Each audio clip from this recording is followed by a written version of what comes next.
రాజకీయాల్లో మార్పు కావాలని మేము చేస్తున్న కృషిని ఖచ్చితంగా పార్టీ ఎప్పుడు కూడా మేము గుర్తిస్తుంది, అభినందిస్తుంది.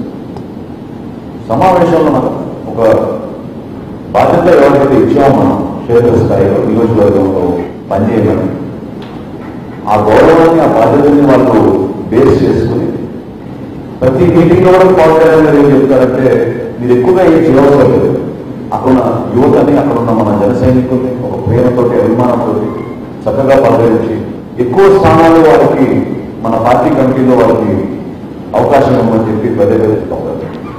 సో ఇందులో ఒక పెద్ద వాళ్ళు తక్కువ అని కాదు, అందరినీ సమానంగా చూసుకోవాల్సిన బాధ్యత అందరికైనా ఉంటుంది. కానీ ఒక స్ట్రక్చర్ ఫాలో అవ్వాలి. ఎందుకు ఫాలో అవ్వాలంటే ఇప్పుడు దాన్ని 35 మండలాల గురించి డాక్టర్ హరిప్రసాద్ గారికి, మనోహర్ రెడ్డి గారికి అభిషేకం. నియోజకవర్గంలో తిరుపతి లోక్సభలో 7 అసెంబ్లీ స్థానాల్లో 35 మండలాలు. 30 మండలానికి మీరు అందరూ కూడా పర్యటించి స్థానికంగా మన నాయకత్వాన్ని మీరు ఐడెంటిఫై చేసి అక్కడ సామూహిక కమిటీ ఏర్పాటు చేసి ఎన్నికలకు సిద్ధమయ్యే విధంగా పనిచేయమని అనుకోవడం జరిగింది. 7 నియోజకవర్గాల్లో 3 నియోజకవర్గాలు చిత్తూరులో ఉన్నాయి, 4 నెల్లూరులో ఉన్నాయి. ఆ 4 నియోజకవర్గాల్లో కూడా లక్కీగా గత నెలలోనే ప్రెసిడెంట్ గారు ఆ ప్రాంతంలో పర్యటించినప్పుడు చాలా అద్భుతంగా అందరూ కూడా కృషి చేశారు. అక్కడ కూడా సడన్ గా ఒక ఇంట్రెస్ట్, మన పార్టీ అంటే ఒక సానుభూతి, లాస్ట్ టైం సపోర్ట్ చేయలేకపోయాం, ఈసారి సపోర్ట్ చేస్తామనే ఒక గొంతు చాలా స్పష్టంగా మనకు కనపడుతూనే ఉంది. కొన్ని ప్రాంతాల్లో అధ్యక్షులు వారిని ఆపి మరి బ్యానర్ చూపించి రోడ్డు పరిస్థితి చూడండి, ఎవరు మమ్మల్ని పట్టించుకోవడం లేదు, ఇప్పుడు ఒక్కసారి కూడా ఒక ఎమ్మెల్యే కానీ మినిస్టర్ కానీ రాలేదనే వాదన బాగా అన్ని ప్రాంతాలు చెప్పుకుంటూనే వచ్చారు. కాబట్టి ఇది చాలా క్రిటికల్ ఇష్యూ. మనం భారతీయ జనతా పార్టీతో పొత్తులో ఉన్నాం.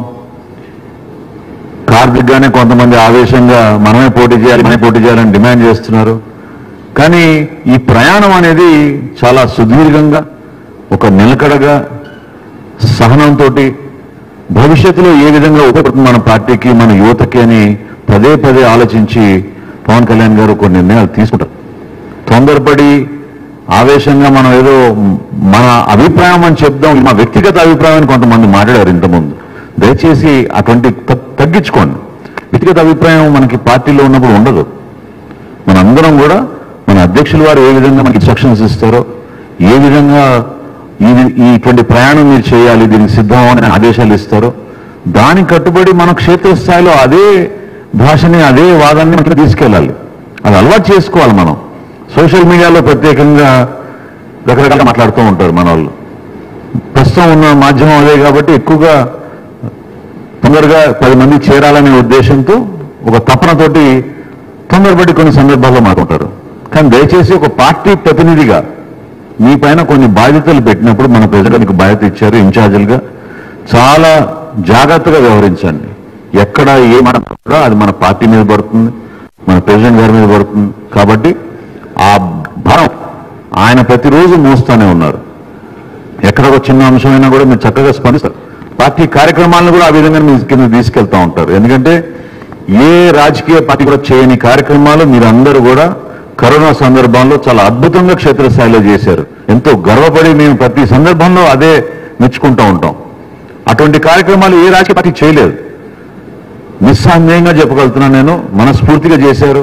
చిన్న కుటుంబాల నుంచి వచ్చిన మన జన సైనికులు కూడా పాపం 1000 రూపాయలు, 2 రూపాయలు, 2000 రూపాయలు ఏటి పోగు చేసి అక్కడ 10 మందికి భోజనాలు పెట్టి 10 మందిని ఆదుకునే విధంగా ప్రెసిడెంట్ గారికి మీరు చేశారు. కాబట్టి చాలా గర్వపడే విధంగా మనం పనిచేసుకుంటున్నాం. నిర్మాణం అదే విధంగా చేసుకుంటున్నాం.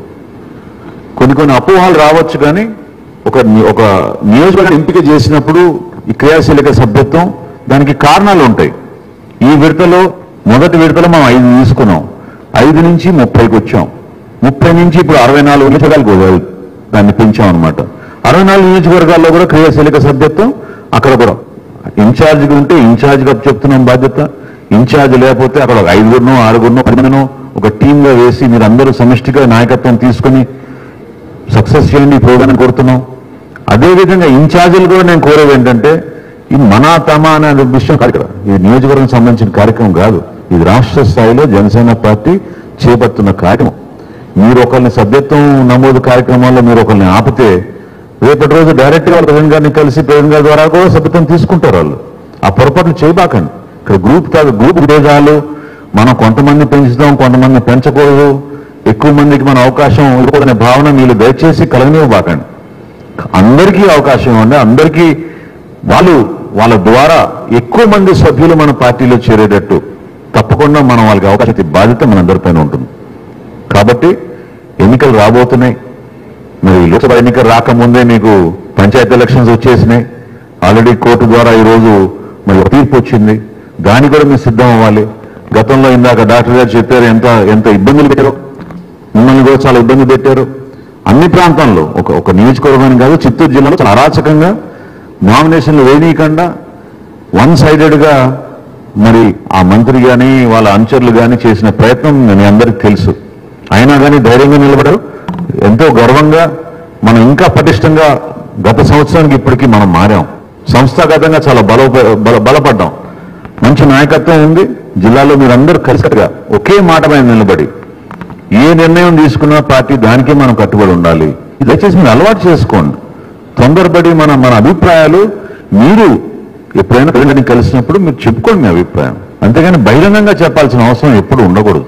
అందులో పార్టీకి సంబంధించిన అంశాలు ప్రతిసారి మీకు ఎటువంటి అవకాశం ఇస్తున్నాం. గతంలో కూడా మరి 30 మంది అంటే 100 మంది వచ్చారు. 100 మంది కూర్చుని ప్రెసిడెంట్ గారితో మాట్లాడుకునే అవకాశం కల్పిస్తున్నాం. కానీ తొందరపడి ఈ విషయాల్ని మనం బయట ప్రస్తావించి రకరకాల మాధ్యమాల్లో మనం దీన్ని పెంచుకుంటూ పోతే అది మనకు ఉపయోగపడదు. దయచేసి కొంచెం స్వీయ నియంత్రణ అనేది చాలా అవసరం. దానికి మీరు పాటించాల్సిందే. పార్టీలో ఇది ఒక డిసిప్లిన్ తీసుకురావాలి. మనం ఎప్పుడు ఏ మీటింగ్ జరిగినా కూడా ఈ విధంగా పకడ్బందీగా ఎవరికైతే ఆహ్వానించి ఆ రోజు కూర్చోబెట్టామో దానికి ఒక కారణం ఉంటుంది. ఇనిషియల్గా 10 మంది అనుకున్నాం. 10 మంది అనుకుంటే డాక్టర్ గారు ఏం చెప్పారు ఫోన్లో, లేదు సార్ మా వాళ్ళు కొంచెం ఇబ్బంది పెడతారు, 25 పీపుల్కి అవకాశం ఇవ్వమన్నారు. ఓకే, 25 పీపుల్ పెట్టండి, ఎందుకంటే కరోనా ఉంది, మనం ఎక్కువ మంది హాల్ కూర్చోబెట్టలేము, దయచేసి కొంచెం గమనించాలని చెప్తే 25 అనుకున్నాం. 25 కాస్త మరి 100 అయినట్టున్నారు. No problem. అందరినీ నేను అనేది ఏంటంటే దయచేసి దీంట్లో ఒకరిని తక్కువ ఒకరు పెద్దని కాదు, అందరినీ సమానంగా చూసుకుందాం. కానీ ఒక పర్పస్ ఉంటుంది. ఈరోజు పర్పస్ ఏంటి? తిరుపతి లోక్సభ 7 నియోజకవర్గాల ఇన్ఛార్జ్ తోటి ప్రెసిడెంట్ గారు ఒక 5-10 నిమిషాలు వాళ్ళతో మాట్లాడి ఏ విధంగా ప్రిపేర్ అవ్వాలి, ఏ విధంగా మీరు చేయాలి, దిశానిర్దేశం ఇవ్వడానికి కోసం ఈ సమావేశం ఏర్పాటు చేయాలి. కాబట్టి దయచేసి మీరు ఫోన్లో అది ఎవరు ఆన్ చేయకండి, ఫోన్ లోపల పెట్టుకోండి. ఓపిక తోటి మీరు 3 గంటలు లేట్ అయింది ఈ సమావేశం. ఆయన ఇన్ఛార్జ్ అందరూ కూడా వెయిట్ చేసినందుకు ప్రత్యేకంగా మీకు నేను ధన్యవాదాలు తెలుపుకుంటున్నాను. పిఎస్సి సమావేశం అనేక అంశాలు చర్చించాం. ప్రధానంగా రాజకీయ పరిస్థితి ఎట్లా ఉంది, రెండోది నివా తుఫాను వలన నష్టపోయిన రైతులకి మనం ఏ విధంగా అండగా నిలబడదాం, భవిష్యత్తులో చలో అసెంబ్లీ కార్యక్రమం ప్రెసిడెంట్ గారు ఆల్రెడీ అనౌన్స్ చేశారు. చలో అసెంబ్లీ కార్యక్రమాన్ని ఖచ్చితంగా మనం సక్సెస్ చేయాలి. అదేవిధంగా మరి జాతి గర్వపడే విధంగా మన సైంటిస్టులు, డాక్టర్లు అందరూ ఎంతో కృషి చేశారు కోవిడ్ సందర్భంలో. మన జన సైనికులు కూడా వాళ్ళందరినీ కూడా అభినందిస్తూ తీర్మానం చేశాం. బీజేపీ జనసేన ఏ విధంగా ఒక సంవత్సరం జరిగిపోయింది. ఇప్పుడు మనకి మన పొత్తుకుడి ఈ సంవత్సర కాలంలో మనం చేసిన కార్యక్రమాలు ఏంటనేది కూడా వివరించుకున్నాం. ఇంకొక విషయం మీతో నేను గర్వంగా షేర్ చేసుకుంటున్నాను. చాలా మందికి తెలియకపోవచ్చు, కార్యక్రమాలు జరగడం లేదు, పర్యటనలో రావడం లేదు, ప్రోగ్రాంలు చేయడం లేదు అని అనుకుంటూ ఉంటారు. కానీ 2020 సంవత్సరంలో మార్చి 14వ తారీఖు తర్వాత కూడా అనేక కార్యక్రమాలు చేశాం. లిస్టు తీస్తే మేమే ఆశ్చర్యపోయాం. 84 ప్రోగ్రాంలు చేశాం మనం గత సంవత్సరంలో జనసేన పార్టీ తరఫున రాష్ట్ర వ్యాప్తంగా. ఎంతో ఓపికగా ఇబ్బందిగా ఉన్నా సరే, రాష్ట్ర వ్యాప్తంగా ఈ కరోనా ఉన్నా సరే ఆదుకోవాల్సిన సందర్భంలో మన నాయకుడు ఎప్పుడు వెనకాడలేదు. అది మీరు గుర్తుపెట్టుకోండి. అది గర్వంగా మీరు ముందు తీసుకెళ్ళాలి. ఒక బాధ్యతతోటి మనం కూడా వ్యవహరించాలి. దాన్ని మీరు గమనించి పార్టీ కోసం దయచేసి మీరు కేటాయించగలిగే టైం మీరు కేటాయించండి. ఒక చిత్తశుద్ధితోటి, ఒక దృఢ సంకల్పంతో పార్టీ ఇచ్చిన కార్యక్రమాన్ని విజయవంతం చేసే విధంగా మీరు పనిచేయండి. దానికి మీరందరూ కూడా రాబోయే రోజుల్లో ఒక మంచి కుటుంబంలో సభ్యులుగా ఒక టీమ్ స్పిరిట్ తోటి తీసుకెళ్తారని భావిస్తూ ఒకసారి ఇంత లేట్ అయినా కూడా ఓపికగా ఉన్నందుకు ప్రత్యేకంగా ప్రతి ఒక్కరికి నేను అధ్యక్షుల వారి తరఫున మిమ్మల్ని అభినందిస్తూ ఆహ్వానిస్తూ మనకు అధ్యక్షుల వారిని మాట్లాడమని కోరుతున్నాను.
సౌండ్ వస్తుందా మైక్?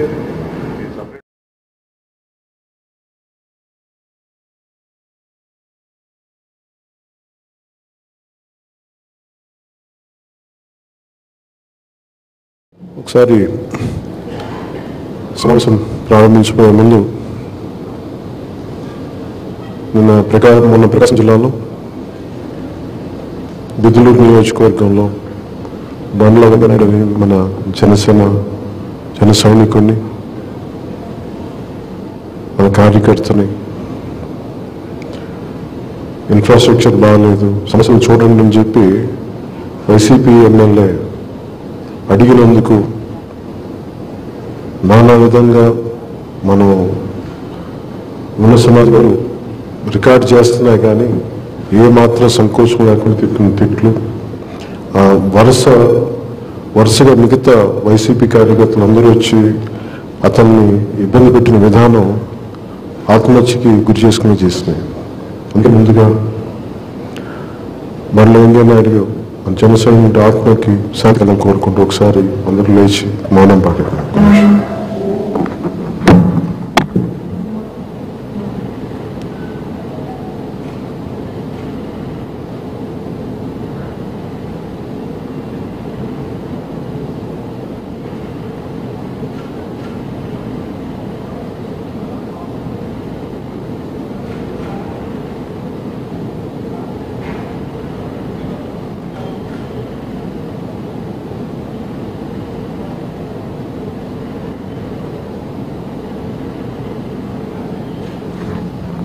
Thank you.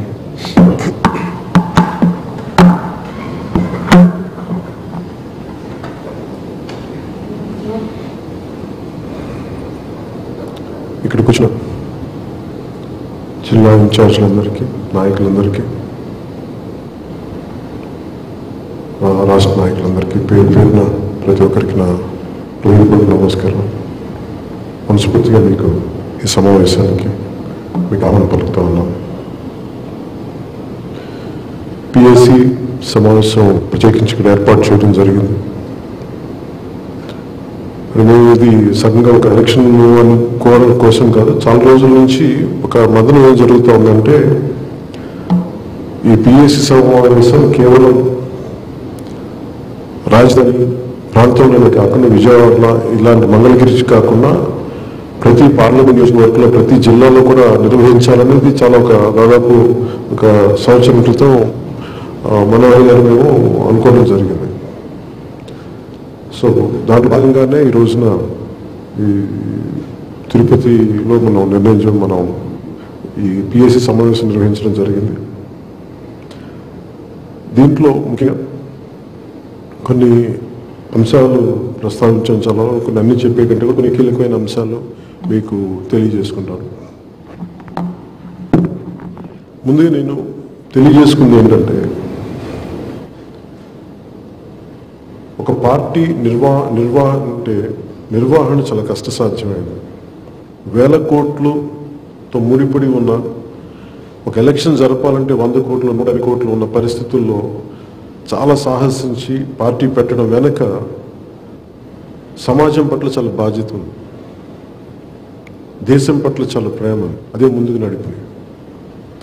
ఇది నేను ప్రారంభించినప్పుడు చాలా మందికి ధైర్యం లేకుండా ఉండేది. నేనేం నమ్మానంటే ఒక మనిషి కులం కలపలేదు, కుటుంబం కలపలేదు, ప్రాంతం కలపలేదు, భాష కలపలేదు, కానీ ఒక భావం కలుపుద్దు, ఒక భావజనం కలుపుద్ది. అందుకని ఏ పొలిటికల్ పార్టీకైనా భావం చాలా ముఖ్యం. సో జనసేనకి నేను రిప్రజెంట్ చేయడానికి ఒక 7 కీలకమైన ఈ ప్రిన్సిపల్ సిద్ధాంతాలు ఎందుకు పెట్టారంటే, చాలా చదివి, చాలా అర్థం చేసుకొని, చాలామంది మేధావులతో మాట్లాడి, చాలా కూలంకషంగా చర్చించి, అవి మనం పాటించగలిగి సమాజాన్ని ఒక సరైన దిశలో నడిపించగలిగేవి, వీటన్నిటి దృష్టిలో పెట్టుకుని చేసినవి. ఈ రోజున చాలామంది ఇన్ఛార్జ్లు ఉన్నారు, మీరెవ్వరూ కూడా కొన్ని సంవత్సరాలుగా నాతో ప్రయాణించిన వాళ్ళు కాదు. ఒక సంవత్సరం క్రితం మీ పార్టీలోకి జాయిన్ అయ్యి మేము వస్తామంటే మీ అందరికీ మనస్ఫూర్తిగా మేము అవకాశం కల్పించిన వాళ్ళు. మరి మీరు ఈ రోజున నాయకుల ఇన్ఛార్జి స్థాయికులు అంటే మీరు గెలిచిన ఎమ్మెల్యేలు, మీరు ఓడిపోయిన ఎమ్మెల్యేలు అంతే గుర్తుపెట్టుకోండి. మీరు చట్టసభల్లోకి వెళ్ళలేదు కానీ మిమ్మల్ని కొంత శాతం 100 మంది ఓటేసిన మీరు ఆ 100 మందికి మీరు ఎమ్మెల్యేని గుర్తుపెట్టుకోండి. మీరు నాతో సహా ఆ బాధ్యత ఉందో మనకి, దాన్ని మనం మర్చిపోవద్దు. మన కోసం కొంతమంది నిలబడ్డారు. మీరు పార్టీ నిర్మాణం అంటే మీ అందరికీ కూడా నేను చాలా బలంగా మీరు ఏదో అద్భుతాలు చేసేసారు అని కాదు, మీ అందరిలో కూడా ఏం ఇచ్చింటాం మేము అంటే వీళ్ళకి భవిష్యత్తు పట్ల చాలా బాధ్యత ఉన్నవాళ్ళు, ఒక సమాజం పట్ల చాలా బాధ్యత ఉన్నవాళ్ళు, ఏదో చేద్దామని తపన ఉన్నవాళ్ళు. ఆ తపను చూసి ఉన్నోళ్ళలో చాలామంది పరిశీలించి ఆ పరిస్థితులు తగ్గట్టుగా అన్వయించి మిమ్మల్ని గుర్తించి మేము ఇచ్చాం. ఇక్కడ దాని తగ్గ మేము నిలబడతాం. మిగతా పార్టీలాగా మీరు ఉదాహరణకి గెలవకపోయినా కానీ మిగతా పార్టీల్లో ఎన్ని 100 కోట్లు ఖర్చు పెట్టారో మీకు తెలుసు. ఒక సభ నడపాలంటే ఎంతమంది ఎంత ఖర్చు అవుతుందో మీకు తెలుసు. పెట్రోల్ పోయటం దగ్గర నుంచి తిండ్ల దగ్గర నుంచి. కానీ మన పార్టీకి ఇందాక మాట్లాడుతూ ఇది ఎలక్షన్ గురించి చాలా డబ్బులు అవుతుంది అని మాట్లాడుతుంటే ముందు మన దగ్గర ఫస్ట్ ఎదుటి వాళ్ళ బలం కంటే కూడా మన బలం ఏంటో ఫస్ట్ తెలుసుకుందాం. ఒకటి మన పార్టీకి ఉంది, చాలా బలమైన సైద్ధాంతిక బలం ఉంది. సైద్ధాంతిక బలం ఎంత ముఖ్యమైందంటే చాలా అపహాస్యంగా ఉంటుంది, నమ్మరు మనుషులు. కానీ ఈవెన్చువల్గా సైద్ధాంతిక బలం ముందుకు తీసుకెళ్తారు. ఇందాక పిఎస్సి సభలో మన మీటింగ్లో కూడా మాట్లాడుతూ ఎక్కడో యూరోప్లో ఉండే ఒక కార్ల్ మార్క్స్ ఒక మాట మాట్లాడితే అది ఈ రోజుకి ప్రపంచాన్ని రెండుగా చీల్చేసింది ఒక భావజాలం. అలాగే ఇంకో కౌంటర్ భావజాలం ఉంటాయి, చాలా భావజాలం ఉంటాయి. సోషలిజం, ఇంకోటి ఎక్స్ట్రీమ్ మనకి కమ్యూనిజం, లేదంటే క్యాపిటలిజం, 100 రకాల భావజాలాలు. అంటే భావం ఏ భావంతో మనం కట్టిపడేస్తాం, ఏ భావంతో ముందుకెళ్తామని చాలా ఎసెన్షియల్. ఒక తెలుగుదేశం పార్టీ మిగతా పార్టీలు ప్రస్తావించడం కూడా అప్రస్తుతం. మిగతా పార్టీల్లో భావజాలాలు చూడండి, వాళ్ళకి ఏమున్నాయి భావజాలం, ఏది వాళ్ళని కట్టిపడేస్తుందంటే అధికారం ఒక భావజాలం తప్ప మిగతా ఎన్ని కట్టిపడేస్తే మనం చూడండి అంశాల వారిగా మారిపోతూ ఉంటాయి. ప్రతిపక్షంలో ఉన్నప్పుడు మీ ఫ్యాక్టరీ కోలుకొట్టేస్తాం అంటారు, అధికారంలోకి వచ్చిన తర్వాత మళ్ళీ ఫ్యాక్టరీని కంటిన్యూ చేస్తారు. ఎందుకంటే అధికారం అనే ఒక ఆకాంక్ష ఉండటం అదొక్కటే ఐడియాలజీ. కానీ మనకి చాలా క్షుణ్ణంగా పరిశీలించి ప్రతి సమస్య మీద చాలా అవగాహన చేసుకుని మాట్లాడు. అందుకని మనం ఓడిపోయినా కానీ ఇంత బలంగా ఎందుకు ఉండగలం అంటే మన భావం అలాంటిది, మన భావం అంత బలమైంది. ఈ రోజున మీకు ఇంతమంది యువత కానీ బయటకు వచ్చి నిలబడుతున్నారంటే మీరు అర్థం చేసుకోవాల్సింది, మీరు రూపాయి పెట్టుబడులు పెట్టకుండా ఎవరికి ఏమి ఉన్నారంటే ఈరోజు నాయకులుగా ఉన్నారు ఎంతో కొంత. అంటే సీనియర్ నాయకులు నేను మాట్లాడలేదు, కొత్తగా లాస్ట్ ఎలక్షన్ నుంచి మన పార్టీ నుంచి చేసిన వ్యక్తులతో మాట్లాడుతూ ఉన్నాం. మీ అందరి వెనకాల మొయ్యడానికి సిద్ధంగా ఉన్న ఒక యువత సమూహం ఉంది. వాళ్ళు నేనంటే ఇష్టపడుతుంది, ఈ భావజాలానికి ఇష్టపడతారు. వాళ్ళు నేను సినిమా యాక్టర్ ఇంకోటి కాదు, ఈ భావజాలం కట్టుబడిన వ్యక్తి ఉన్నాడు, అతని వెంట మేము నడుస్తాం. అదే మనం ముందస్తుగా మన పార్టీ వరకు బలం. అది మీరు ఫస్ట్ మీరు గుర్తించాలి. దీంట్లో ఎక్కడా కూడా వాళ్ళు డబ్బుకు లొంగేవాళ్ళు కాదు. వాళ్ళు దేనికి లొంగుతారు, వాళ్ళు ఏమంటారు ప్రతిసారి వచ్చి నన్ను ఎందుకు మాట్లాడమంటారు అంటే నేను ఎలా పద్ధతిగా ఉంటానో అది మీ స్థాయిలో కూడా మీరు అంతే పద్ధతిగా. మీకు ఒక నాయకత్వం ఒక పదవి ఇచ్చినప్పుడు మీరు నిర్లక్ష్యంగానో తేలిక మాట్లాడితే కుదరదు. వాళ్ళకి బాధ్యతగానే మాట్లాడాలి. మీరు కూడా మీరు మాట్లాడలేదు, నేను చెప్పట్లేదు, కానీ జస్ట్ ఒక జనరల్ డైరెక్షన్ గురించి మాట్లాడుతున్నారు. దీంట్లో మీరు ఆలోచించాల్సిన మనకు చాలా డబ్బుల మీద రాజకీయం నడవదు. డబ్బుల మీద రాజకీయం ఈ దేశంలో వాళ్ళు చాలా మంది ఉన్నారు, అందరూ నడపగలరు. డబ్బు ఒక్కటే రాజకీయాన్ని నడపదు. ముందస్తుగా నడిపేది బలమైన భావజాలం. ఆ భావజాలం మన దగ్గర ఉంది. దానిని నమ్మే ఒక బలమైన సమూహం ఉండాలి. ఆ సమూహం మన దగ్గర ఉంది. మిగతా వనరులు, మిగతా పరిస్థితులు మనం పోరాటం చేసుకుంటూ వెళ్తే అన్ని వెనకాల వస్తాయి. ఇందాక చెప్పినప్పుడు కూడా ఒక నీటిని స్టోర్ చేసుకోవాలి, నిల్వ చేసుకోవాలంటే ముందు చెరువు తవ్వి పెట్టుకోవాలి. ముందు అంటే మనం కష్టపడతాం. ముందు ప్రతిసారి సభలో నేను ముఖ్యమంత్రి అవ్వాలని ఎందుకు మాట్లాడమంటా అంటారు. నాకేమనిపిస్తుంది అంటే మన పని మనం చేసుకుంటూ వెళ్తే ఆ పదవి వచ్చి మన దగ్గరికి వచ్చి కూర్చోవాలి తప్ప పదవి అంటే మనం పడకూడదు. ఇది నేను నమ్ముతాను. సో మనం చేసుకుంటూ వెళ్ళిపోదాం. చెరువు నిండింది అంటే ఎవరో తవ్వి పెట్టేశారు, సిద్ధంగా ఉంది. ఆ చెరువు తవ్వకపోతే కెపాసిటీ దానికి ఆ నీరు నిల్వ చేసిన స్తోమత ఉండదు, దానికి స్థాయి ఉండదు. దానికి అలాగే మనం కూడా ఒక బలంగా అవసరాలకు ప్రజలు సమస్యలు ఏమన్నా ఎవరితో అవన్నీ చేసుకుంటే ప్రిపరేషన్ చేసుకుంటూ వెళ్తాం. నిజంగా నీళ్లు వచ్చినప్పుడు, వర్షం వచ్చినప్పుడు, వర్షాలు వచ్చినప్పుడు ఆటోమేటిక్గా నిండుతుంది. అలాగే మన సమయం వచ్చినప్పుడు మనకి అధికారం మనం చేజిక్కించుకుంటాం. ప్రజలకు కావాల్సిన బలంగా నిలబడతాం. ఒకసారి అధికారం ఉన్నప్పుడు ఒక మాట, ప్రతిపక్షం ఉన్నప్పుడు మాట కాకుండా స్థిరంగా ఒకటే మాట మాట్లాడేంత బలమైన భావజాలను కట్టుకుని ఉన్నాడు. ఇంకొకటి, ప్రతిసారి మీరు నాయకులతో గొడవ పెట్టుకున్నప్పుడు మీరు ఇండివిజువల్గా గొడవ పెట్టుకుంటారు. పొలిటికల్ పార్టీ అంటే ఏక వ్యక్తి వ్యవస్థ కాదు. ఇది చాలా సమిష్టి, చాలా మందితో కూడిన వ్యవస్థ. అందరూ ఒక భావజాలంతో ఉన్నాం. ఈ ఆలోచన విధానం మీరు అందరూ కలుపుకెళ్ళి మీ ఇద్దరు వెళ్ళి గొడవలు పెట్టుకుని, ఒక నలుగురు వెళ్ళి గొడవ పెట్టుకుంటే కూడా ఒక 400 మంది వెళ్ళి ఒక బలంగా నిలబడితే వచ్చే బలం ఎక్కువ. మొన్న వెంకయ్య నాయుడు గారు పాప చనిపోయినప్పుడు తను ఒకళ్ళు ఇద్దరు ఉన్నారు, తన పక్కన ఇంకెవరు లేరు. అలా ఒక 40 మంది ఉంటే అసలు సాహసం చేసేవాళ్ళం. ఎంతసేపు సోషల్ మీడియాలో మేము ఉన్నాం చెప్పేవాళ్ళు, కానీ అంటే అందరూ దూకమని చెప్పేవాళ్ళు కానీ దూకేవాడు ఒకళ్ళు లేడు అన్నట్టుగా మేమున్నాం. ఎవరు రారు. ఈరోజు నేను ఎందుకు వెళ్తున్నాను? ప్రకాశం జిల్లా కంటే నా కోసం ప్రాణం వదిలేసిన జనసేన పార్టీ కోసం వదిలేసిన జన సైనికుడి కోసం మేము ఉన్నాం. మేము అండగా నిలబడతాం, బలంగా నిలబడతాం. ఆ రోజు రైతుకూటూరుకు వచ్చాం, బెదిరిస్తున్నారంటే మేము అండగా నిలబడతాం. నాకు ఆ భయాలు లేవు. నాకు వాళ్ళు ఫ్యాక్షనిస్టులు కానివ్వండి, రౌడీలు కానివ్వండి, దుర్మార్గులు కానివ్వండి, దోపిడీదారులు కానీ, జనసేన భయపడదు. జనసేన నాయకులు చాలా బలమైంది.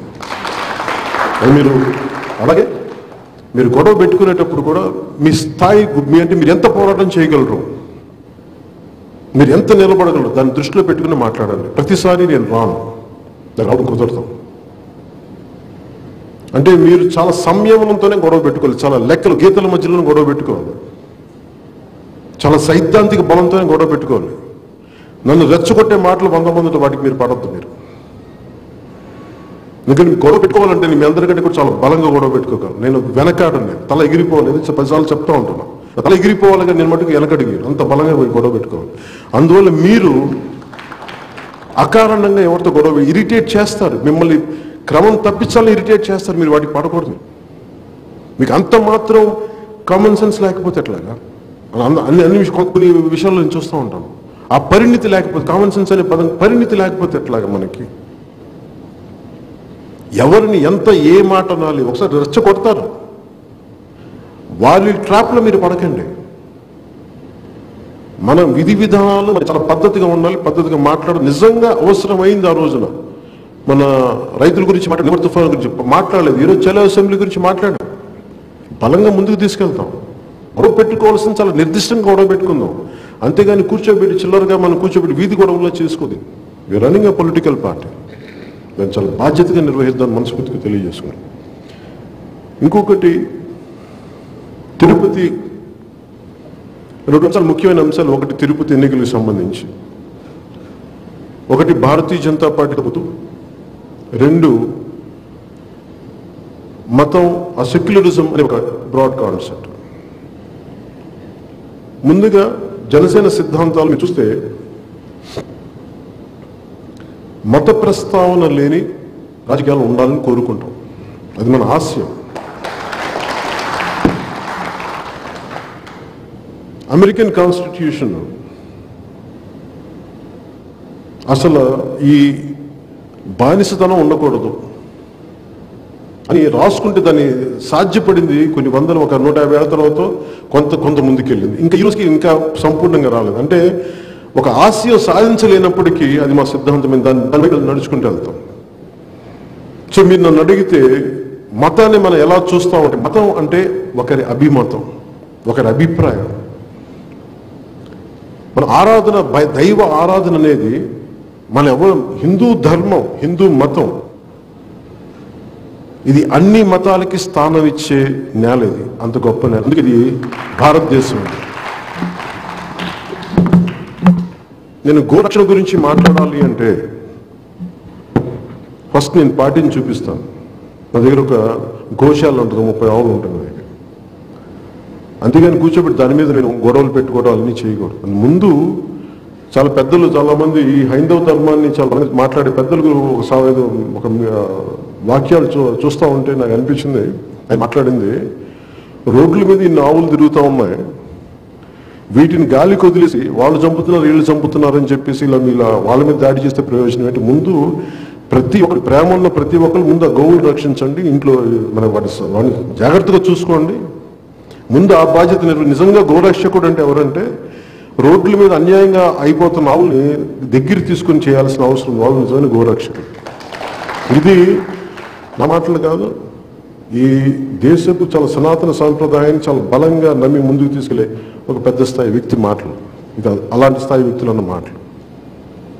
అలాగే మతం గురించి చెప్పాలంటే మతం చాలా కీలకమైనది. ఇది సెక్యులరిజం అనే పదం ఎందుకు మాట్లాడుతున్నానంటే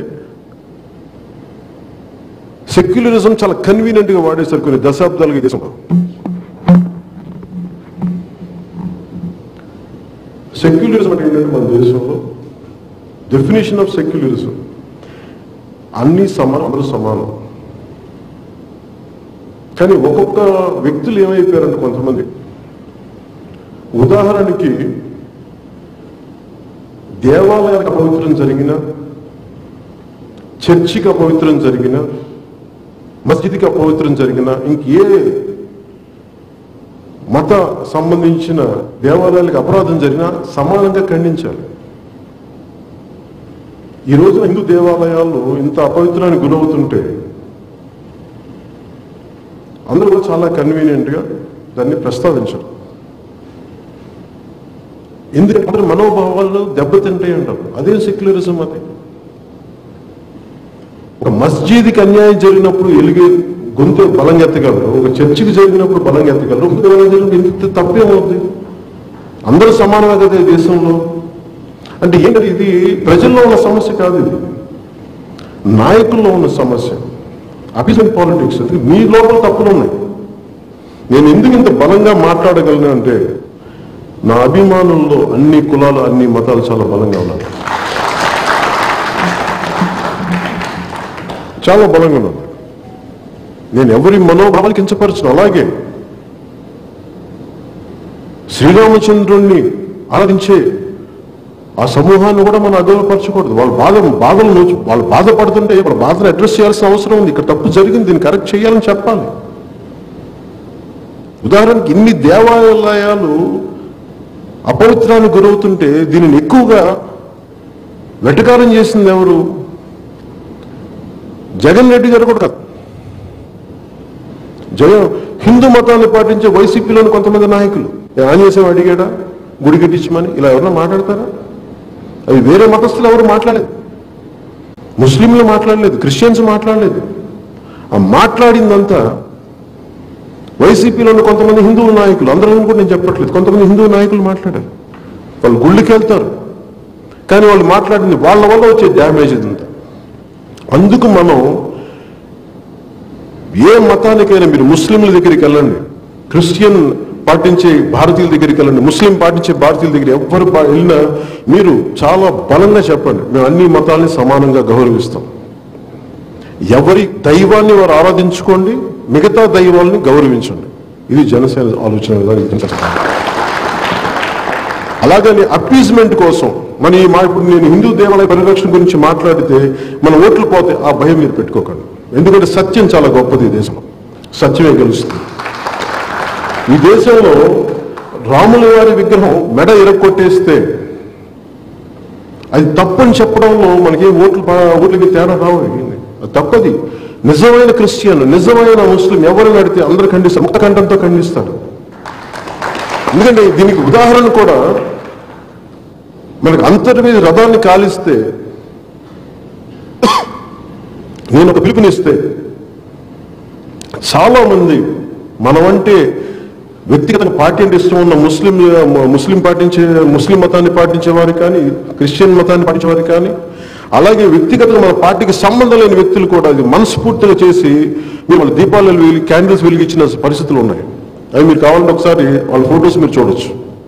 అంటే నేను అనేది ఏంటంటే ఒక సత్యాన్ని మీరు నమ్మి చెప్తే ఇంకో మతాన్ని కించపరచడం కాదు. హిందూ మతానికి, హిందూ దేవాలయాలకు అగౌరవం జరిగిందంటే క్రిస్టియన్ మతాన్ని అగౌరవపరచడం కాదు, లేదంటే ఇస్లాంని అగౌరవపరచడం కాదు, హిందూ మతానికే అగౌరవం జరిగిందని అర్థం. ఈ రోజున దేవాలయాల గురించి వైసీపీ ఎన్ని మాట నాకు ఇబ్బంది ఎక్కడుందంటే తప్పులు జరిగినాయి, వీటి మీద ఖచ్చితంగా దోషులు శిక్షిస్తాం అనే మాట బదులు ఎవరో తాగుబోతులు చేశారు, జంతువులు కొట్టిని, నిధులు తవ్వి వాళ్ళు కొట్టారు, ఇవన్నీ సరైన సంకేతాలు పంపించు. కొంచెం బాధ్యతగా ఏ స్థాయిలో ఉన్న వ్యక్తులైనా సరే చాలా 140కి పైగా ఇన్సిడెంట్స్ జరిగినాయి. 40కి మంది వీళ్ళు చేశారు వాళ్ళు చేశారు అది మీరు నిర్ధారించడం, మీ అభియోగాలు అది మీ దగ్గర పోలీసు యంత్రాంగం ఉంది, ఎవరు చేస్తుంటే ఎవరి శిక్షలు వాళ్ళకి పడాలి. ఇలాంటి ఇబ్బందులు ముందు భవిష్యత్తులో జరగకూడదు, దానికి ఖచ్చితంగా ఉండాలి. మరి మిగతా ఇన్సిడెంట్స్ గురించి ఏంటి వీళ్ళు మాట్లాడలేదు. సో దీనికి జనసేన ముఖ్యంగా మతం అనేది చాలా బలమైంది, చాలా సున్నితమైంది. జనసేన ఎప్పుడు కూడా ఉద్వేగపూరిత రాజకీయాలు చేయదు. చలో అసెంబ్లీ చెప్పి మనం రైతులకి అండగా పిలుపునిచ్చినంతగా రామతీర్థానికి వెళ్ళి కూడా గొడవ చేయగలం. రాముల వారికి అపవిత్రం జరిగిందని చెప్పి గొడవ చేయగలం, గొడవ చేయలేని కానీ అది మన ఆలోచన విధానం కాదు. ఎందుకంటే ఈ సమాజం చాలా సున్నితమైంది. ఇది కొన్ని వేల సంవత్సరాలుగా చాలా విఘ్నతతోటి విపరీతమైన జ్ఞానంతో ఈ నేల ఎంతమంది వచ్చినా ఇముడ్చుకుంది, కానీ ఏ మతం వచ్చినా ఇముడ్చుకుంది, కానీ ఈ దేశం ఏ మతాన్ని చీపమ్మని చెప్పలేదు. అంత గొప్ప నేల ఇది. ఆ నేలకి గౌరవం ఇవ్వడానికి రామతీర్థంలో రోజు జరిగినా కానీ ఎవరు చేసినప్పటికీ అది మనకి అప్రస్తుతం. దాన్ని మన రాజకీయంగా ఇప్పుడు వాడుందా. తప్పు జరిగింది, అది దోషులు ఎవరో పట్టుకోవాలి, ఖండించాలి, శిక్ష పడాలి, ఇది కోరుకుంటాం మనం. ఇప్పుడు దివీస్కి వెళ్ళినంత బలంగా నేను రామతీర్థానికి వెళ్ళటానికి అందరూ వెళ్ళటం వేరు, నేను వెళ్తే దాంట్లో వచ్చే ఉద్వేగ పరిస్థితులు వేరు. అందుకని నాకు బాధ్యత బాగా తెలిసిన వాడిని. అది ఎందుకంటే నేను తప్పు చేసిన వాళ్ళు, తగలబెట్టేసిన వాళ్ళు, రథాలు తగలబెట్టేసిన వాళ్ళు, విగ్రహాలు ఇరక్కొట్టేసిన వాళ్ళు, అపవిత్రం చేసిన వాళ్ళు, దేవాలయ విగ్రహాల మీద అశుద్ధం రాసిన వాళ్ళు, వీళ్ళు చాలా చేతులు 10 మందే ఉంటారు. కానీ ఒక తప్పు జరిగితే అమాయకులు బలైపోతారు. జనసేన అలాంటి అమాయకులు బలవ్వకూడదని మనస్ఫూర్తి మేము కోరుకుంటాం. ఎందుకంటే ఈ దేశంలో మత సామరస్యం చాలా బలంగా ఉన్నది. మానవత్వం ప్రబలాలి, మానవత్వం ముందుకెళ్ళాలి. ఆ మానవత్వాన్ని కాపాడుకోవడం కోసం అవసరమైతే రాజకీయ లబ్ధి వదులుకుంటాం, కానీ మానవత్వం చెడగొట్టుకోవడానికి జనసేన సిద్ధంగా లేదు. ఇది ముఖ్యంగా మతం గురించి మీరు బలంగా మాట్లాడాల్సింది, మీరు చెప్పదలుచుకుంది. అలాగే భారతీయ జనతా పార్టీ తోటి మనకున్న సంబంధం ఇందాక చాలాసార్లు మొన్న పోయినసారి వచ్చినప్పుడు కూడా, నివర్ తుఫాన్ వచ్చినప్పుడు కూడా అన్న మనం తిరుపతి పార్లమెంట్ మనమే కంటెస్ట్ చేయాలి, ఇది మనకి మీ కుటుంబ పరంగా ఇది మన బలమైన స్థానం, మనమే చేయాలి. ప్రతి చోట దారులు వస్తుంటాయి, కింద దిగుతుంటే కూడా నేను ఆపి మరీ మాట్లాడుతూ ఉన్నారు. అలాగే మన నాయకులు పిఎస్సీలో ఉండే నాయకులు కూడా చెప్తా ఉన్నారు. భారతీయ జనతా పార్టీ అగ్రనాయకత్వానికి ఉన్నంత అవగాహన, వారు చూపించేంత గౌరవం ఇక్కడ మాకు కనిపించట్లేదు అనేది, రాష్ట్ర స్థాయి నాయకత్వంలో కనిపించట్లేదు అనేది చాలా బాగా మన పిఎస్సీలో తెలియజేశారు. ఒక్కోసారి ఒక భావోద్వేగం కావచ్చు, లేదంటే కొంచెం ఆ ఉత్సాహం కావచ్చు, ఒక్కోసారి మాట తోచు, కానీ కలిసి ఒక సంయోజ్యత ముందుకెళ్దాం అనుకున్న చిన్న చిన్న తప్పుల్ని మనం సవరించుకొని ముందుకెళ్ళాలి తప్ప ఆ తప్పులు ఆ ప్రయాణాన్ని ఆపకూడదని మేము మనస్ఫూర్తిగా నమ్ముతాం. అది మీరు కూడా పెద్ద మనసుతో అర్థం చేసుకోండి. మీ మనసుకి నొప్పించే పరిస్థితులు ఏదైనా ఉంటే ఖచ్చితంగా గతంలో జరిగినప్పుడు వారి నాయకత్వానికి మేము స్వయంగా నేనే తెలియజేశాను. ఎందుకంటే మా నాయకులు, మా జన సైనికులు, మా ఆడపడుచులు ఇబ్బంది పడుతున్నప్పుడు నేను ముందుకు తీసుకెళ్ళడం కష్టంగా ఉంటుంది ఈ ప్రయాణాన్ని. అందుకని దయచేసి దీన్ని అందరికీ తెలియజేయంటే చాలా బాధ్యతగా అందరూ సరిదిద్దుకున్నారు. అంటే అదేదో మేము కావాలని చేసింది కదా, చిన్న చిన్న పొరపాటు జరిగినాయి, అది సరిదిద్ది దాంట్లో తర్వాత కూడా మీరు చూసిండొచ్చు కరెక్షన్స్. సో తిరుపతి పార్లమెంట్కి ఎవరు కంటెస్ట్ చేయాలి, జనసేన, భారతీయ జనతా పార్టీ, దీని మీద ఒక ఎక్సైజ్, ఒక అవగాహనకు వచ్చాం. కానీ దాని మీద ఇంకొంచెం పటిష్టమైన నిర్ణయం తీసుకోవడానికి ఇంకొక 2-3 సిట్టింగ్స్ మేము కూర్చోవాలి, ఇంకో 2 పర్యాయాలు కూర్చోవాలి. ఇంకో పర్యాయం హైదరాబాద్లో కూర్చున్నాక కానీ, మంగళగిరిలో కూర్చున్నాక కానీ, ఆఖరి పర్యాయం మేము ఢిల్లీలో కూర్చొని అందరికి ఆలోచించి నిర్ణయం తీసుకున్నాం. ఒకవేళ జనసేన అభ్యర్థి అయితే ఖచ్చితంగా తిరుపతి పార్లమెంటు ఉన్న ఈ అన్ని 7 నియోజకవర్గాలు నేను విస్తృతంగా తిరిగి అందరి మద్దతు కూడగట్టుకొని దానికి భారతీయ జనతా పార్టీ మనకి ఎంత మద్దతు తెలుపుద్ది అది కూడా వాళ్ళు తెలియజేస్తారు. లేదు కానీ మనం అలా కాదు, భారతీయ జనతా పార్టీ చేసే పక్షంలో ఇందాక మన నాయకులు కూడా ఏమడిగారంటే చాలా అంటే ఇది ఏమడిగారంటే ఇందాక మన పిఎస్సిలో కూడా చాలా అందరూ తెలియజేసింది. పిఎస్సి అనుకుంటే మీరు కూర్చోబెట్టి దాదాపు కొన్ని వేల మందిని అభిప్రాయం తీసుకొని చెప్పే కమిటీ అది. వాళ్ళు కూడా అడిగింది ఏంటంటే జిహెచ్ఎంసీ అంత ప్రతిష్టాత్మకంగా ఒకవేళ జనసేన చేయకూడదు, లేదంటే మనకి జనసేన కాకుండా ఒకళ్ళు భారతీయ జనతా పార్టీ చేయాలనుకుంటే మా అభ్యర్థన నాకు ప్రజల నుంచి మేము సేకరించింది జిహెచ్ఎంసీ అంత ప్రతిష్టాత్మకంగా భారతీయ జనతా పార్టీ చేస్తే మేమందరం చేయడానికి సంసిద్ధంగా ఉన్నాం. ఇట్లాంటివన్నీ చాలా చంకా ఇంకా 2-3 అంశాలు చెప్పారు, నేను ప్రస్తావించలేను ఇక్కడ. ఇది ఎందుకు చెప్తున్నాను ఇవన్నీ అంటే చాలా ట్రాన్స్పరెంట్గా ఉంది మనకి భారతీయ జనతా పార్టీకి. మోదీ గారితో కానీ నా ప్రయాణం ఈ రోజు కాదు, 2014 నుంచి వ్యక్తిగతంగా ఆయన ఎప్పుడు విభేదం లేదు నాకు. కేవలం కొన్ని రాష్ట్ర సమస్యల గురించి 1-2 సార్లు ప్రస్తావించాను, ఆ పోరాట యాత్రలో ఉన్నది తప్ప వ్యక్తిగతంగా నేనంటే ఇష్టం ఉండి కూడా మన రాష్ట్ర ప్రయోజనాల కోసం ఆ పరిస్థితుల్లో నేను ఆ పర్యటన అంతా జరిగింది. కానీ ఇప్పుడు రాష్ట్ర సుస్థిరత కోసం ఏం చేయాలి ఇవన్నీ అనేది చాలా చాలా బలంగా అందరం కూర్చొని ఎలా చేయాలి, 2 పార్టీలకి బలోపేతం అవ్వాలి, ఒక ఆల్టర్నేట్ ఒక పార్టీ బలంగా ఉండాలి, ఒక అలయన్స్ బలంగా ఉండాలి. అది జనసేన భారతీయ జనతా పార్టీ అందరూ వాళ్ళు నమ్మింది, భారతీయ జనతా పార్టీ అగ్రనాయకత్వం నమ్మింది.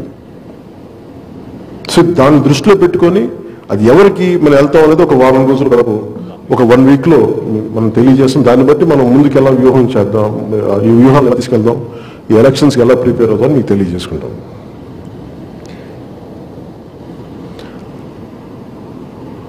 ముఖ్యంగా ప్రతి ఇది మీకు ఎలక్షన్స్లో పోయినసారి సరైన సమయం లేదు, ఈసారి మీకు చాలా బలమైన సమయం ఉంది, చాలా ఎక్కువ సమయం ఉంది.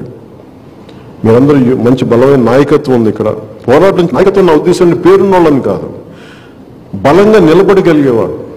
ఉదాహరణకి వినుకని వాళ్ళు వారి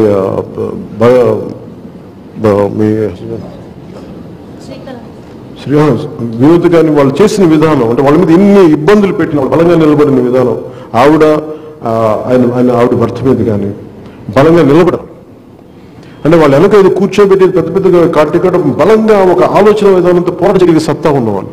అలాంటి నాయకులకి మేము బలంగా నిలబడి ఉంటాం, మేము తెలియజేసుకుంటాం. కాదు మీరు చాలా జాగ్రత్తతోటి ఉండండి, మీరు ఆలోచనతోనే యుద్ధం చేయండి. మీరు అలా గొడవ పెట్టుకున్నప్పుడు ఆచితూచి 100 ఆలోచించండి గొడవ పెట్టుకోవాలనుకున్నప్పుడు. ఎందుకంటే ఒకసారి గొడవ పెట్టుకుని ఇంక వెనక్కి వెళ్ళకూడదు. వాళ్ళు మడం తిప్పుతారేమో కానీ మనం మడం తిప్పకూడదు, గుర్తుపెట్టుకోండి. ఎందుకంటే దయచేసి మీరు ప్రత్యర్థి నాయకుల మాట అనేటప్పుడు కూడా ఎంత మాట అనాలో కూడా మీరు నిర్ధారించుకోండి. వాళ్ళు అనేస్తారు, వాళ్ళు నోరు జారేస్తారు, అది వాళ్ళ విధానం. అది ఒట్టిగొట్టిగా అరుపులు ఎక్కువ అంటారు, అది మీరు మర్చిపోండి. సార్ వాళ్ళు అరుస్తూ ఉంటారు, వాళ్ళు పట్టించుకోకండి. ఎందుకంటే మీరు ఈ దారిలో ప్రజా సమస్యలను మీరు పరిష్కరించాలి అనుకున్న సమయంలో మమ్మల్ని డైవర్ట్ చేయడం వాళ్ళు అలా చేస్తూ ఉంటారు.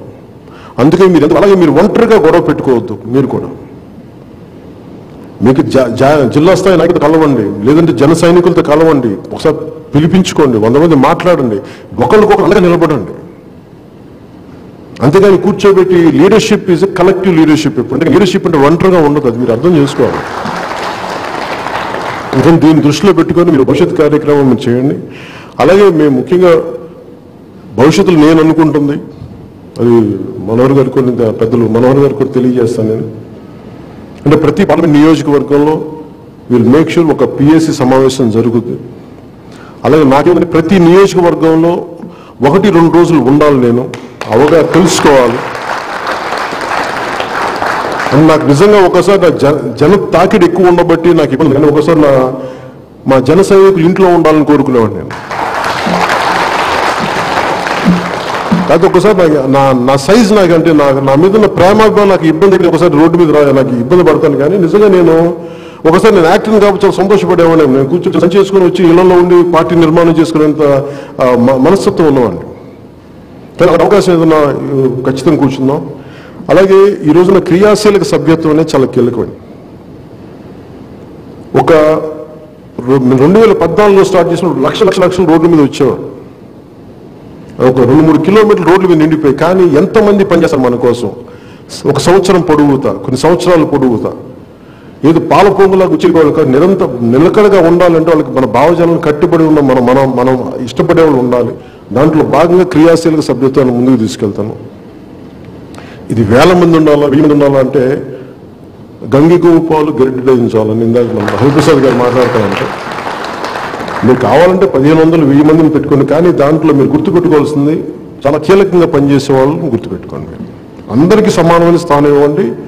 ఎవరైతే పనిచేస్తారో, ఎవరైతే నిలబడతారో, ఎవరైతే భావోద్వేగాలు లేకుండా బలంగా ఎదుర్కోగలరో వాళ్ళు మీరు గుర్తించి అందరినీ కూడా సమానంగా ముందుకు తీసుకెళ్ళండి. దయచేసి అది మర్చిపోండి. సో దీంట్లో భాగంగా మీ అందరికీ మనస్ఫూర్తిగా ఈ సమావేశానికి వచ్చిన మనస్ఫూర్తిగా ధన్యవాదాలు తెలుపుతూ, ఈ భవిష్యత్తులో ప్రతి పార్లమెంట్లో ఉండే ఈ పిఎస్సి సమావేశంతో పాటు ఇందాక చెప్పినట్టుగా ప్రతి నియోజకవర్గంలో 1-2-3 రోజులు నేను ఉండాలి. ఆ నియోజకవర్గాన్ని తెలుసుకోవాలి. Know your constituency. నీ నియోజకవర్గం నువ్వు తెలుసుకో.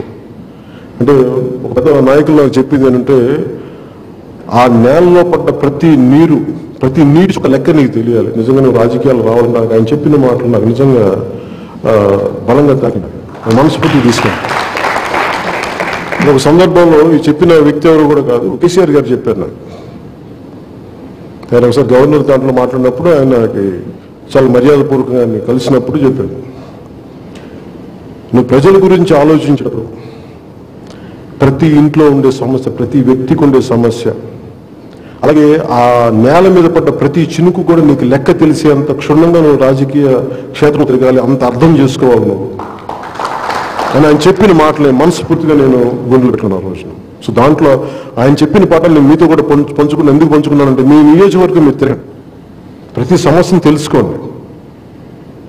ఎవరు నేను ఒక మాట మాట్లాడి మన నానాజీ గారు అని చెప్పి మనకి తూర్పుగోదావరి జిల్లా నాయకులు మాట్లాడితే ఒక్క పిలిపించారు, దివీస్లో ఇబ్బంది ఉందని ఎవరు తీసుకొచ్చింది, ఎవరు జన సైనికుడు పట్టుకొచ్చారు, ఒక అబ్బాయి ఇబ్బంది ఉందంటే ఆయన దగ్గర దృష్టికి తీసుకొస్తే వెంటనే వెళ్ళి వచ్చి ఒక్కళ్ళే చేశారు ఈ పని. సో మీరు దాన్ని దృష్టిలో పెట్టుకొని మేమందరం అండగా ఉంటాం, మీకు బలంగా ఉంటాం. ప్రతి నియోజకవర్గంలో ఉన్న సమస్యని, మీ నియోజకవర్గాల్లో ఉన్న సమస్యని మీరు తెలుసుకోండి. దాన్ని అంటే నీటి సమస్యలు ఏమున్నాయి, ఉపాధి అవకాశాలు ఎలా ఉన్నాయి, పరిశ్రమలు ఎలా ఉన్నాయి, పరిశ్రమలు లేవు, ఉపాధి అవకాశాలు ఎలా ఉన్నాయి, నిరుద్యోగం ఎలా ఉంది, లేదంటే మనకి ఈ వ్యవసాయపు సమస్యలు ఎట్లా ఉన్నాయి, గిట్టుబాటు ధర వస్తుందా లేదు, ఏం చేయాలి భవిష్యత్తులో, జనాభా పెరిగిపోతూ ఉంది, ఉపాధి అవకాశాలు కనుమరుగవుతూ ఉన్నాయి, ఎంతసేపు 5,000 ఇచ్చా 2,000 ఇచ్చా వదిలేయటం కాదు, భవిష్యత్తులో బంగారు భవిష్యత్తు కావాలంటే ఏం చేయాలి, ఇలాంటివన్నీ మీరు ఆ మదనం జరగాలి. ఆ మదనం జరగాలంటే మీ నియోజకవర్గాలు మీరు క్షుణ్ణంగా తెలుసుకోవాలి.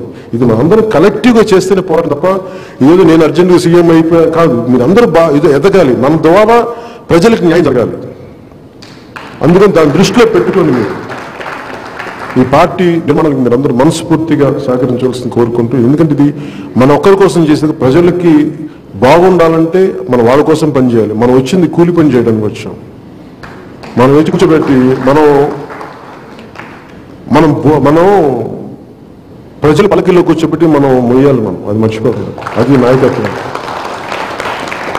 దృష్టిలో పెట్టుకుని మీరందరూ మనస్ఫూర్తిగా అండగా నిలబడుతున్న మనస్ఫూర్తిగా తెలియజేసుకుంటూ వచ్చినందుకు ప్రతి ఒక్కరికి పేరున ధన్యవాదాలు తెలుపుతూ సెలవు తీసుకున్నాం.